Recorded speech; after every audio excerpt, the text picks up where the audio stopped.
Greetings, Commanders. Dimebot here, and welcome back to Elite Dangerous and another ship review for the era of pay-to-win ships. Although, as we've seen with the Python, they're not only not pay-to-win, they're not really that great so far. Today, we're going to be taking a look at the pre-built Laser Mining Jumpstart Type-6. This pack is 25,500 ARCs, includes a Type-6 transporter ship, a specialized laser mining loadout. We'll see about that. 2 pre-engineered mining lasers for increased efficiency, a salvage white paint job, a 12-piece ship kit, which I have to admit, actually, the ship kit looks pretty nice. But let's jump in and take a look at the outfitting and see what this is all about. Now, for those of you that don't want to sit through the rather dry going through all of the modules, skip ahead, and we're going to be testing it out in actual live circumstances as well. So, let's take a look at these hard points. We've got 2 Class 1D mining lasers, and they have been modified with incendiary rounds modified ammo system capable of delivering superheated rounds, increasing damage, and converting a large portion to thermal. So, also long-range weapon, 2,500 meters plus 400%. Interesting. Very interesting. For the utility mounts, this is exactly what I would expect, except for this thing. A pulse wave analyzer, you're going to need that, and a chaff launcher to confuse missiles and things. Point defense turret. Not sure he's using point defense turrets on things smaller than an Anaconda. They're not really that useful, in my opinion. This is a wasted slot. Core internal, we have a lightweight alloy, Class 3A power plant, Class 4C thrusters, Class 4A frame shift drive. That is going to give this thing a jump range of 21.28 light years, 27 max, 2D life support, 3A power distributor. This is enough to run the ship. There's nothing special here. Sensors, fuel tank, nothing special here.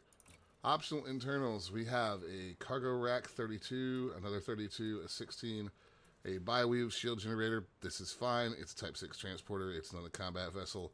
A refinery, of course, for processing all your stuff.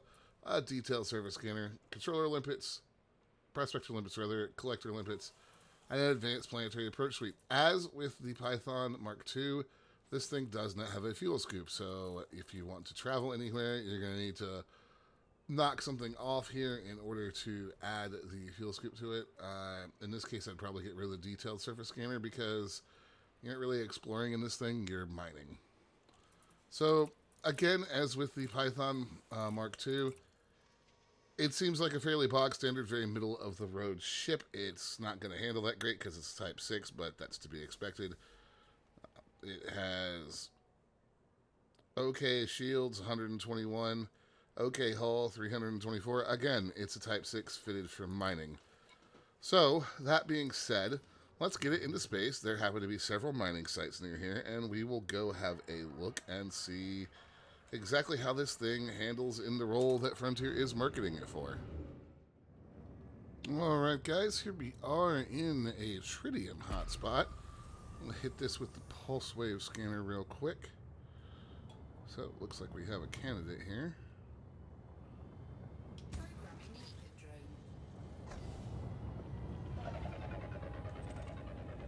There goes our limpet.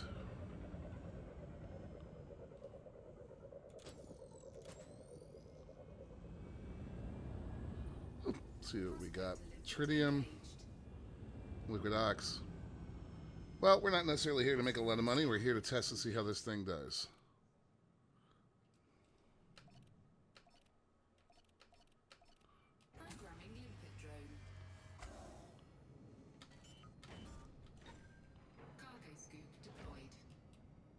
Alright, got our limpet out.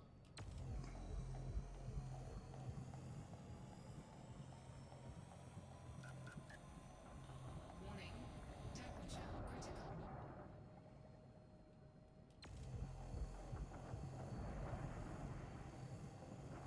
And it does exactly what it says on the tin. It mines. It also overheats extremely quickly. Now, this is a laser mining ship. Of course, there are other ways to mine. We are seeing the spots on this asteroid to go ahead and blow it apart. But we do not have the gear. Of course, they said this is to start out. So, yeah, that is a subsurface deposit. We don't have what we need to get to it. However, as far as just mining,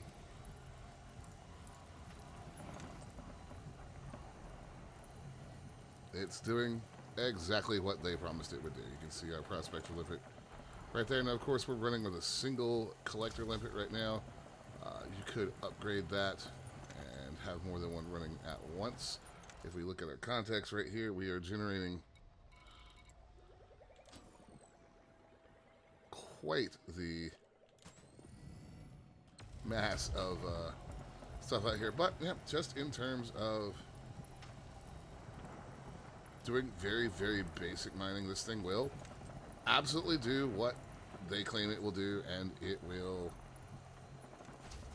help you make some money. Let's have a look at our refinery real quick.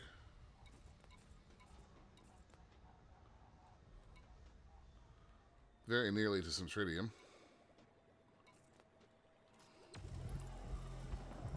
Just keep mining and keep letting our collector limpet bring that stuff right on back to us.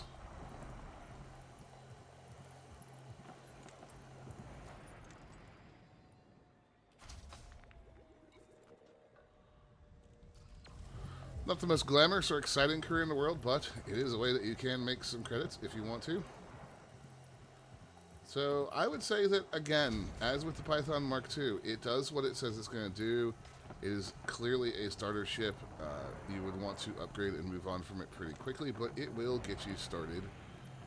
Is it pay to win? Absolutely not. It's not even going to let you do some of the more profitable forms of mining here. I'm sure we could make a ton more money if I had the gear to take this asteroid down into chunks. But as it stands, it's not terrible. So again, a very mediocre, very run-of-the-mill ship from the pre-built ships. That's kind of what we're starting to expect. If you guys have tried it out and you have some opinions, let me know in the comments down below. If you enjoyed the video or it helped you out, like and subscribe. And if you're here to the end, watch time is key on YouTube. So thank you very much. My name is Dimebot, and I'll see you guys next time.